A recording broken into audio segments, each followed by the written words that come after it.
Always স্বপ্ন দেখেছিল তাদের এই মুহূর্তে জেনারেল ডক্সকে আটকানো প্রয়োজন। লোকি এবং সিলভি তারা একত্রে জেনারেল ডক্সকে তো আটকে দেয়, তবে অনেকটা দেরি হয়ে গেছে। প্রায় অধিকাংশ শাখা জেনারেল ডক্স ধ্বংস করে দিয়েছে, মানে প্রুন করে ফেলেছে। তবে কেসি সেই মুহূর্তে জানায় যে আর একজন ফিউজিটিভ অর্থাৎ রেভনা রেনস্লেয়ার তাকে খুঁজে পাওয়া গেছে। আমরা রেনস্লেয়ারকে দেখতে পাই, সালটা ছিল 1868 এবং এটা হচ্ছে একটা সেক্রেট অর্থাৎ পবিত্র টাইমলাইন। সেখানে এসে সে মিস মিনিটের সাথে সাক্ষাৎ করে। মিস মিনিটও কিন্তু লুকিয়ে লুকিয়ে বসবাস করছে।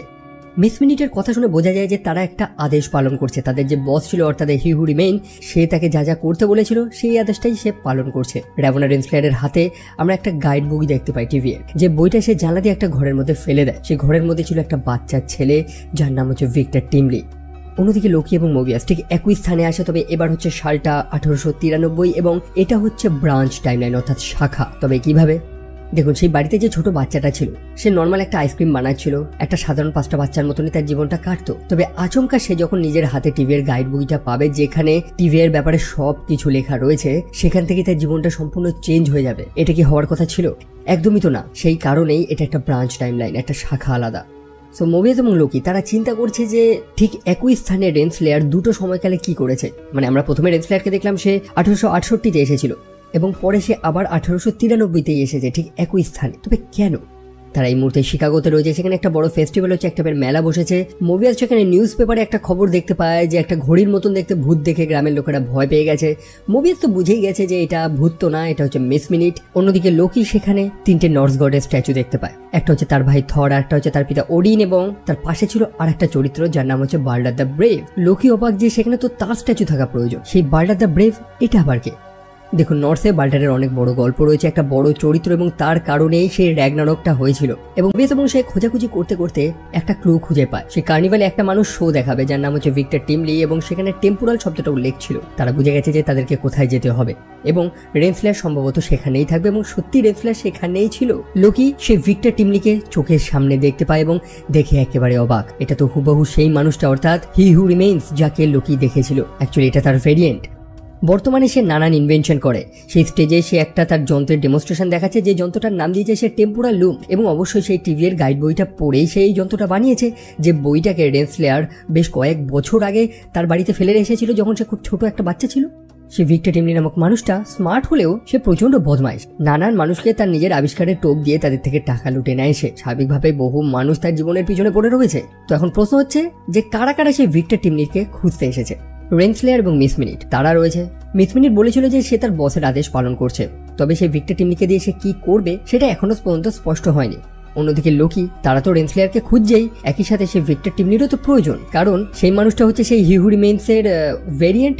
সেই ওবি টিভিতে কি বলেছিল যে সে ব্লাস্ট ডোরটাকে খোলার জন্য সেই হি হু রিমেইন্সের টেম্পোরাল অরা প্রয়োজন বা তার লাইফ স্ক্যানটা প্রয়োজন। হি হু রিমেইন্স তো মারা গেছে, তবে তার ভেরিয়েন্টকে আনলেও সেই কাজটা করতে পারবে।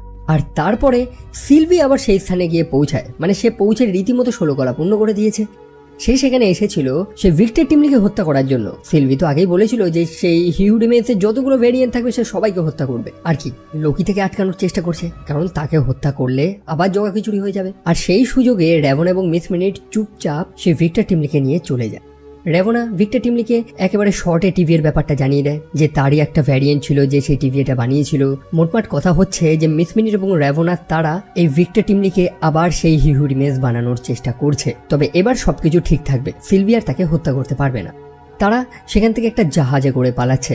ভিক্টর রেভনাকে ধীরে ধীরে পছন্দ করে ফেলেছে, তার নিজের ডিজাইনস আইডিয়াগুলো তার সাথে শেয়ার করছে। তবে রেভনার মাথায় রয়েছে অন্য প্ল্যান। সে সেই ভিক্টর টিমলি বা হি হু রিমেইন্সের পাশাপাশি নিজেও সেই টিভিতে রাজ করতে চায়। তারা দুজন পার্টনার হতে চায়, কিন্তু ভিক্টর টিমলি যে অনেক আগেই বলে দিয়েছিল যে সে পার্টনারশিপ পছন্দ করে না, সে একা কাজ করতে পছন্দ করে। সেই কারণেই মিস মিনিটের সাহায্য নিয়ে তারা রেভনাকে সেই জাহাজ থেকে ভাগিয়ে দেয়, মানে তাকে আলাদা করে দেয়। দেখুন, রেভনা সেই ভিক্টর টিমলির সাথে যে ছক্করার প্ল্যান করছে সেটা মিস মিনিট বুঝে গেছে, তবে মিস মিনিটের মাথায় অন্য প্ল্যান রয়েছে। যারা যারা সিরিজটা দেখেছেন তারা অবশ্যই শকড হয়ে গেছেন সেই সিনটা দেখে, যখন সেই একেবারে টার্কি হলোগ্রাফিক এআইটা এক টাইপের হর্নি এআইতে পরিণত হবে দেখুন, এই মিস মিনিটকে হিউ রিমেন্স বানিয়েছিল শুধুমাত্র দাবা খেলার জন্য। পরে সে মিস মিনিটকে আরো স্বাধীনতা দেয় যাতে সে নিজের মতন চিন্তা করতে পারে, কিন্তু কোনোদিন তাকে একটা শরীর দেয়নি, যেটা এই মিস মিনিট অলওয়েজ চেয়েছিল, যাতে সে ভিক্টর টিমলি বা সেই হুই রিমেন্স এর প্রিয় মেয়ে হয়ে থাকতে পারে। মানে এই সিরিজটা আচমকা সেই স্থানটা একটা হরর টার্ন নিয়ে নেয়। টু বি অনেস্ট আমার ভালো লেগেছে সিনটা। তবে র্যাভোনা সেখানে চলে আসে এবং তার হাতে একটা বড় যন্ত্র দেখতে পাই। এটা হচ্ছে সেই প্রুনিং ডিভাইস, অর্থাৎ সেই টাইম স্টিকের একটা প্রোটোটাইপ, যেটা টিভি এর প্রত্যেকটা এজেন্টের কাছে বর্তমানে থাকে। সে ভিক্টরের উপর প্রচন্ড রেগে রয়েছে যে ভিক্টর কেন তাকে সে জাহাজ থেকে ফেলে দিল। একই সাথে লোকি এবং সিলভিও সেখানে এসে পৌঁছায়। সিলভি তো সেখানে এসেছে ভিক্টরকে হত্যা করার জন্য, তবে ভিক্টর তার কাছে ক্ষমা চায়। ভিক্টর জানায় যে সে তো সেই মানুষটা না যে সিলভির জীবনটা ধ্বংস করেছে। অ্যাকচুয়ালি তো সত্যি ভিক্টর এখনো পর্যন্ত তো কিছু করেনি, সে একটা শান্তশিষ্ট মানুষ। সিলভি সেটা রিয়েলাইজ করে। একই সাথে ভিক্টরের টেম্পোরাল অরা ছাড়া এই টিভিকে তো বাঁচানো সম্ভব না, সেই কারণে অবশেষে সিলভি তাকে ছেড়ে দেয় যাতে মোবিয়াস এবং লোকি তাকে নিয়ে যেতে পারে। অন্যদিকে সিলভি যে র্যাভোনাকে একদমই পছন্দ করে না, সে র্যাভোনাকে লাথি মেরে সেই এন্ড অফ দ্য টাইমে পাঠিয়ে দেয় যেখানে সেই সিটাডেলটা রয়েছে। র্যাভোনার সাথে ছিল মিস মিনিট, যে এক টাইপের দুমুখো সাপ। তাদের সামনেই সেই হিউ রিমেন্স এর বডিটা পড়ে রয়েছে, যেটা পচে গেছে। এখন এটাও ভাবার বিষয় যে সময় শেষ, অর্থাৎ সেই সিটাডেলে সেখানে তো সময়ের কোনো ভ্যালু নেই। যেমনটা জানতাম যে সেই হিউ রিমেন্স যে শত শত বছর ধরে সেখানে সেই সেক্রেট টাইমলাইনটাকে বজায় রাখছে। সো সে মারা যাওয়ার পর তার শরীরটা পচেই বা গেল কি করে? এমনও হতে পারে যে তার মৃত্যুর পরে সেখানকার যে নিয়মটা ছিল টাইমের, সেটা হয়তো ব্রেক করে গেছে। যাই হোক,